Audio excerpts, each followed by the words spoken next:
میں گھر سے نیا کپڑا لا کر سلیقے سے گولا بنا کر ٹھونس دیتا ہوں، خالی جگہ کے سائز کے حساب سے، پھر برا نہیں لگے گا۔ اس نے جیسے کوئی ترکیب سوچ جانے پر چٹکی بجاتے ہوئے کہا۔ نادر بی سیریس یار، وہ اکتا کر بولا۔ اتنا یخ کمرہ ہے یہ، برفیلی ہوائیں اس کمرے کے در و دیوار میں موجود سینکڑوں دروازوں سے اندر آتی ہیں، رات بھر کمرے میں چوہے ناچتے پھرتے ہیں اور یہ چڑیوں کا خوبصورت گھونسلہ۔ اس نے روشن دان کی طرف اشارہ کیا۔ اس میں بھی رات بھر چڑیوں کو نیند نہیں آتی، مسلسل چوں چوں کرتی رہتی ہیں۔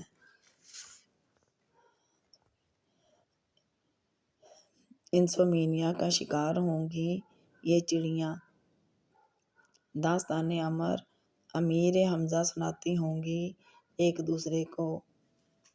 نادر نے ایک مرتبہ پھر اس کی بات کا غیر سنجیدہ جواب دیا۔ او خدا کے بندے، یہ فرش دیکھو، اکھڑا اور ٹوٹا ہوا، اور یہ اتنا غلیظ باتھ روم ہے جس کی نہ کوئی ٹوٹی ٹھیک ہے نہ پائپ، تیزاب کی نہ جانے کتنی بوتلیں لگا چکا ہوں میں اس کی صفائی پر، مگر اس کو استعمال کرنے سے پہلے 10 مرتبہ سوچتا ہوں اور پھر دل کیڑا کر کے جب استعمال کرنے داخل ہو ہی جاتا ہوں، یا تو کسی بھی ٹوٹی میں پانی نہیں آ رہا ہوتا یا اتنا آ رہا ہوتا ہے کہ بندہ پورے باتھ روم کو بطور باتھ ٹب استعمال کر لے، اتنا پانی جمع ہو جاتا ہے اس میں۔ یہ تو اچھی بات ہوئی نا بھائی جان، باتھ ٹب میں نہانے کا جو مزہ ہے بالٹی کے پانی میں کہاں۔ ہاں، اتنے یخ پانی سے بھرے باتھ ٹب میں نہانے لگا تو میری اکڑی ہوئی لاش ہی ملے گی کسی دن یہاں۔ داؤد کو اپنی بے بسی پر غصہ آنے لگا۔ او بھائی جان، اتنے کم پیسوں میں تو ایسا ہی کمرہ ملے گا نا؟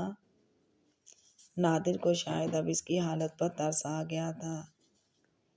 اسی شہر میں 6 فرنشڈ کمرے بھی ہیں، لیکن آپ جانیں ان کا کرایہ بھی تو پھر اتنا ہی ہوگا نا۔ خیر، فرنشڈ کمروں والا کرایہ تو میں افورڈ نہیں کر سکتا، تم مجھے اس سے کچھ زیادہ پیسوں میں نسبتاً بہتر کمرہ دلا دو یار۔ اس جگہ کچھ دن میں مزید رہا نہ تو میرا دماغ مفلوج ہو جائے گا، اس نے سر ہلا کر کہا اور کرسی پر بیٹھ گیا۔ ٹھیک ہے، میں دیکھتا ہوں، نادر نے اپنا ٹول باکس بند کرتے ہوئے کہا۔ وہ الیکٹریشین تھا اور کمرے کی بجلی خراب ہونے پر تاریں چیک کرنے آیا تھا۔ کمیشن میں چپلی کباب کھاؤں گا بھائی جان، یاد رکھیے گا۔ اگر آپ کی مرضی کا کمرہ مل گیا تو، نادر کمرے سے باہر نکلتے ہوئے بلند آواز میں بولا۔ ٹھیک ہے، داؤد نے سر ہلایا۔ اور اگر نہ ملا تو جہاں بھر کی ٹوٹی چپلیں تم پر برساؤں گا، یاد رکھنا۔ اگلا جملہ اس نے نادر کے پیچھے کمرے سے باہر نکل کر اس کے کان کے پاس منہ لاتے ہوئے اتنی ہی بلند آواز میں بولا تھا جتنی بلند آواز میں نادر چپلی کباب کھلانے کی بات کر کے گیا تھا۔ 2 سال پہلے تک داؤد کے وہم و گمان میں بھی نہیں تھا کہ ایک روز وہ رزق اور نوکری کے لیے کسی اجنبی شہر کے اجنبی راستوں پر جوتے چٹکاتا خود پر جبر کی آخری حد کو پہنچنے والا تھا۔ اس نے سول انجینئرنگ میں اپنے شوق اور میرٹ پر داخلہ لیا تھا۔ ابا کے انتقال کے بعد فاروق بھائی ابا کی دکان چلا رہے تھے۔ دکان کی آمدنی اچھی خاصی تھی اور مکان بھی اتنا اپنا تھا۔ امی نے روبی باجی اور فائزہ آپا کی شادی ابا کے بعد فاروق بھائی کے ذریعے دکان سے آنے والی آمدنی سے ہی کی تھی۔ داؤد کا داخلہ اور پڑھائی بھی اسی آمدنی کے کرم سے چل رہی تھی۔ راوی اچھا خاصا چین لکھ رہا تھا، لیکن پھر امی کو فاروق بھائی کی شادی کی فکر ستانے لگی۔ سعدیہ بھابھی بڑی پھپھو کی اکلوتی بیٹی تھیں اور ان کی شادی کے 10 سال بعد بڑی منتوں مرادوں سے پیدا ہونے والی اولاد تھی۔ پھپھو نے جب مرحوم بھائی کے گھر کے کفیل فاروق بھائی پر نظر کی تو شاید ان کو آنے والے سالوں کے لیے منصوبے بنانے میں زیادہ مہینے نہیں لگے۔ ادھر پھپھو اور سعدیہ بھابھی نے فاروق بھائی کو الو کا گوشت کھلانا شروع کیا، ادھر وہ امی کے سر ہو گئے۔ امی اور دونوں بہنوں کی رائے اگرچہ پھپھو اور ان کے گھرانے کے بارے میں بہت اچھی نہ تھی، لیکن اتنی بری بھی نہیں تھی جتنی فاروق بھائی کی شادی کے بعد ہو گئی۔ شادی کے بعد 2 سال کے اندر اندر پھوپھا اعجاز حیدر نے فاروق بھائی کو ساتھ ملا کر ریل بازار والی دکان نام منتقل کرا لی۔ پٹواری، تحصیلدار، ناظم، MPA سب ہی سے پھوپھا کی صاحب سلامت تھی۔ ملی بھگت اتنی کامیاب رہی کہ جب دکان کے اوپری حصے کو جس میں دکان ہی کا گودام بنایا گیا تھا ڈھا کر فاروق بھائی کے لیے الگ گھر کی تعمیر شروع ہوئی اور ملنے ملانے والوں نے گھر آ کر امی کو اس گھر کی دیواریں کھڑی ہونے کی مبارکباد دی تو امی کے کان اور آنکھیں دونوں اکٹھے ہی کھلے۔ امی کی طبیعت مسکینی، عاجزی اور قہر و جلال کا انتہائی متوازن مجموعہ تھی اور امی نے سارا قصہ سننے کے بعد فاروق بھائی پر اپنے مزاج کے چاروں ہی رنگ آزمائے، مگر الو کا گوشت اتنا پرتاثیر تھا کہ فاروق بھائی کی آنکھیں بلندی کا سفر طے کرتے کرتے ماتھے پر جا چڑھیں۔ اتنی سی عمر سے محنت کرتا آیا ہوں، وہ ہاتھ کے اشارے سے بتاتے ہوئے بحث کا آغاز کرتے۔ یتیمی، ناتجربے کاری، پڑھائی چھوٹ جانے کا غم، کسی چیز کی پرواہ نہیں کی اور بڑا بن کر خود سے بڑی بہنوں اور چھوٹے بھائی کے سر پر ہاتھ رکھا۔ دن رات کی محنت سے وقت سے پہلے ہی سر میں چاندی کے بال جھلملانے لگے، مگر شکایت کا لفظ زبان پر نہیں لایا۔ سوچا چلو ایک میری قربانی سے باقیوں کی زندگیاں بہتر گزرتی ہیں تو اور کیا چاہیے۔ کون سی بات آپ سے چھپی ہے امی؟ کس کس کا ذکر یاد دلاؤں؟ وہ الفاظ کا ذخیرہ ختم ہونے پر امی سے سوال کرتے۔ ہاں تو فرض تھا تمہارا۔ امی کی طبیعت سے جلال کا رنگ ابھرتا اور الفاظ کی گل پاشی کرنے لگتا۔ کون سی پڑھائی چھٹی تھی تمہاری؟ اپنے ابا کی وفات کے سال تک تم میٹرک کا امتحان 3 بار دینے کے باوجود کلیئر نہیں کر سکے تھے۔ شیخ مسکین کے لڑکے منور کے ساتھ مٹر گشت کرنے میں مصروف رہتے تھے سارا دن۔ اس مالک کو ہماری سفید پوشی کا بھرم رکھنا منظور تھا تو تم دکان پر بیٹھنے لگے۔ امی سانس لینے کو توقف کرتے ہوئے فاروق بھائی کی طرف دیکھتیں جو ان کی بات سن کر یوں سر جھٹک رہے ہوتے جیسے امی کی دلیل پر ہنس رہے ہوں۔ بہنوں کے سر پر ہاتھ رکھنا تمہارا فرض تھا۔ دکان اور دکان کی آمدنی میں کیا ان یتیم بچوں کا حق نہیں تھا؟ وہ اپنا حق وصول کر کے گئی ہیں، تمہارا احسان نہیں تھا۔ ان کے باپ کی محنت پر ہی تم اپنی عزت بنانے بیٹھے تھے اور جہاں تک چھوٹے بھائی کا تعلق ہے تو اسے اپنے ساتھ دکان پر بیٹھنے ہی کب دیتے تھے؟ جب میں اسے کہتی کہ کالج سے واپس آ کر بھائی کے ساتھ دکان پر بیٹھا کرو تو تم ہی شیرینی میں گھلی آواز میں منع کرتے، نہیں امی، اسے یکسوئی سے پڑھنے دیں، خواہ مخواہ اس کا ذہن بھٹکے گا۔ اس کو جس چیز کی ضرورت ہے مجھے بتائیں، میں حاضر ہوں نا پوری کرنے کے لیے۔ بتا، کیا کہتا نہیں تھا ایسے؟ فاروق بھائی رخ موڑ کر کسی اور طرف دیکھنے لگتے۔ رہی بات بالوں میں چاندی جھلملانے کی، تو کس نے کہا تھا کہ 8ویں جماعت ہی میں سستے جل کی شیشیاں لا کر بالوں کو کھڑا کرنے کی کوشش کیا کرو؟ کتنا منع کرتی تھی، بال جھڑنے اور سفید ہونے کی بیماری تو لگنی ہی تھی نا۔ امی کی حقائق پر مبنی جھاڑ کا فاروق بھائی کے پاس کوئی جواب نہیں ہوتا تھا۔ ہاں تو بس سب ہو گیا اور بہت ہو گیا، بہنیں بیاہی گئیں اور یہ، وہ طنز اور حقارت سے داؤد کی طرف اشارہ کرتے۔ خیر سے تقریباً انجینئر بن گیا، میرے فرض پورے ہو گئے، اب مجھے اپنی بیوی بچوں کے لیے کچھ کرنے دیں۔ ہاں تو کرو، کس نے منع کیا ہے؟ امی قہر کی پٹڑی سے تحمل کی پٹڑی پر اترتی، وہی تو کرنے لگا ہوں، جب ہی تو اوپر سے لے کر نیچے تک سب نے عدالت لگا رکھی ہے۔ وہ آبرو چڑھاتے ہوئے کہتے، کوئی عدالت نہیں لگی۔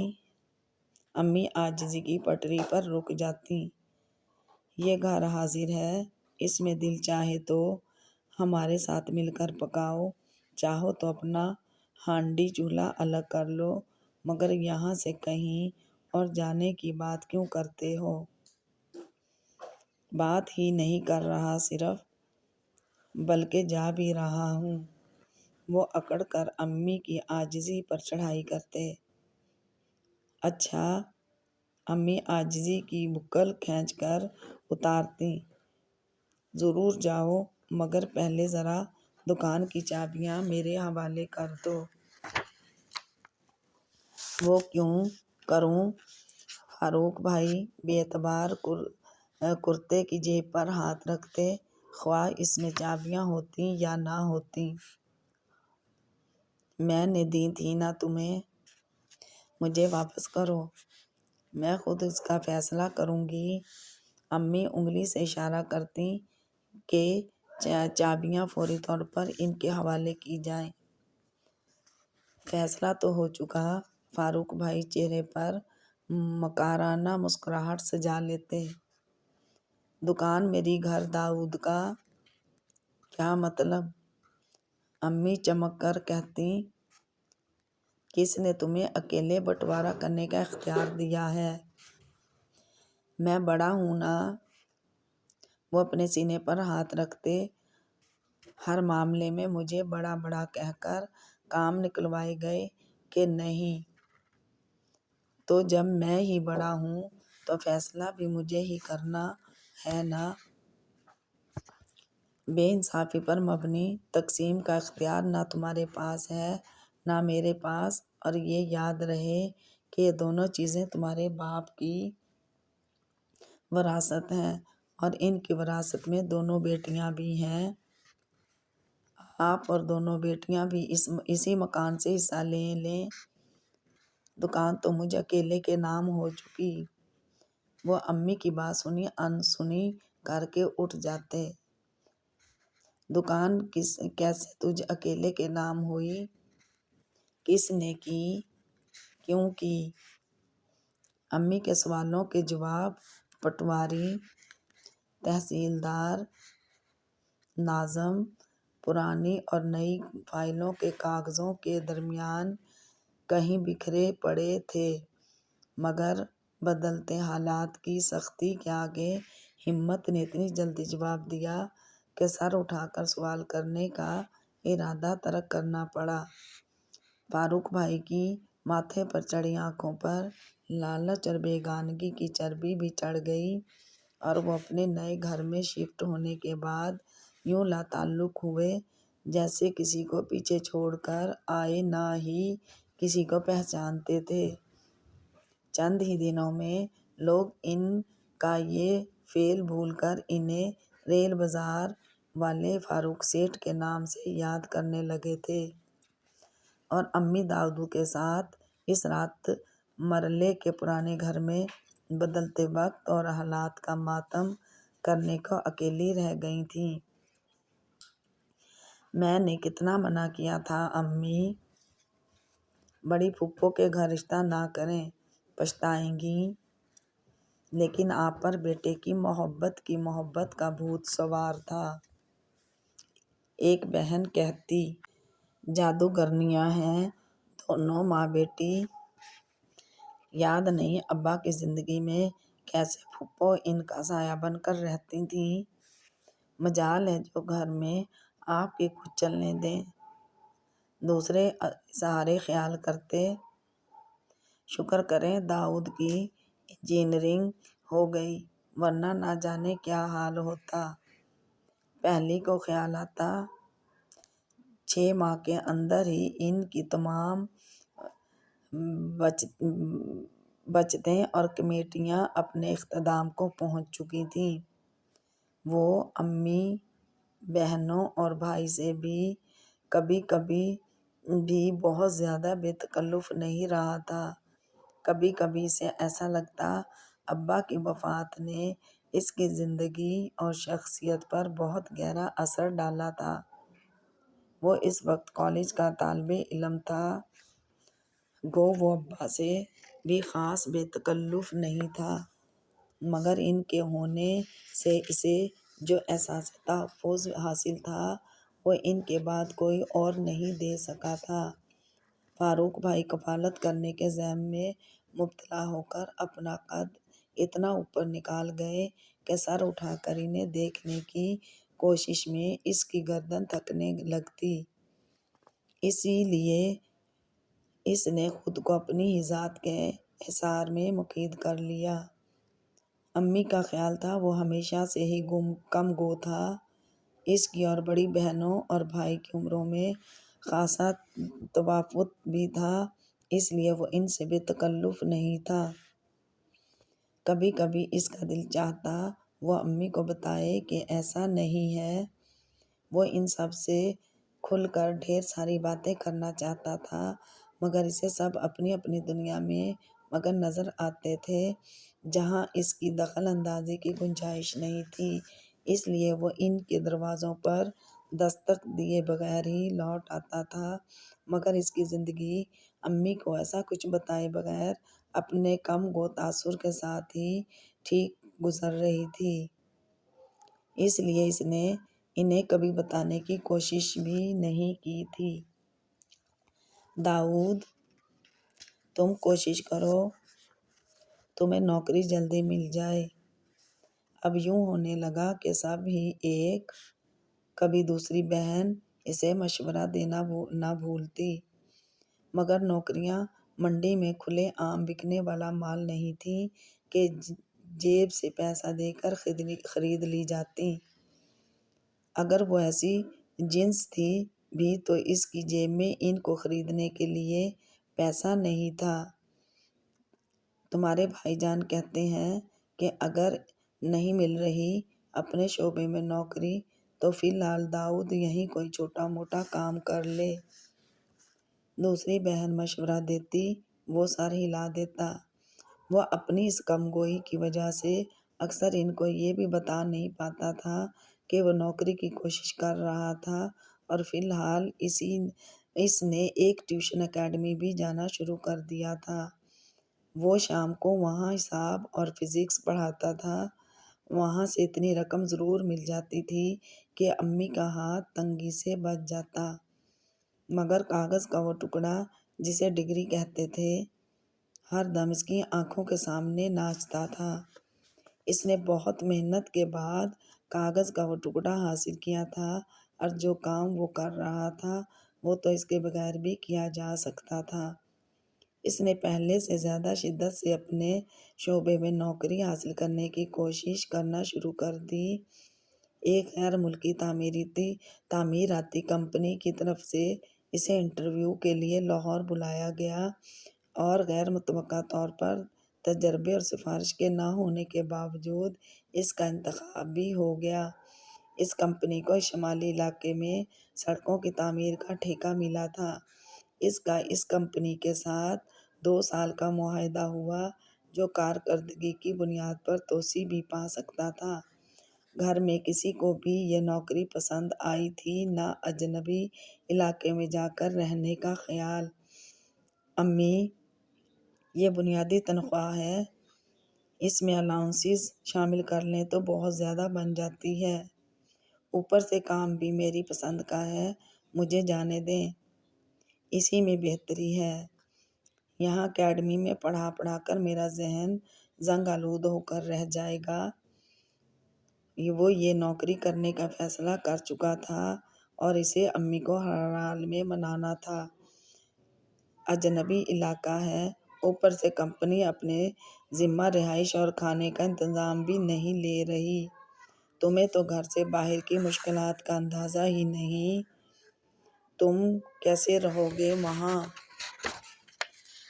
امی، مشکلات میں پڑ کر ہی میں اپنی فیلڈ میں تجربہ حاصل کرنے کے بعد آگے بڑھ پاؤں گا۔ میرے پاؤں ٹیوشنز کے قلعے سے باندھ کر میری ڈگری کے پرزے مت کریں پلیز، اس نے سخت لہجے میں کہا۔ جانے دیں امی، ایک بہن پھر مداخلت کو آئی۔ جتنا اسے ہم سب نے لاڈلا رکھا ہوا ہے نا، اسے پتہ ہی نہیں کہ ایک پورا دن گزارنے کے لیے انسان کو کتنا تردد کرنا پڑتا ہے، اور یہ تو خیر سے 2 سال وہاں گزارنے جا رہا ہے۔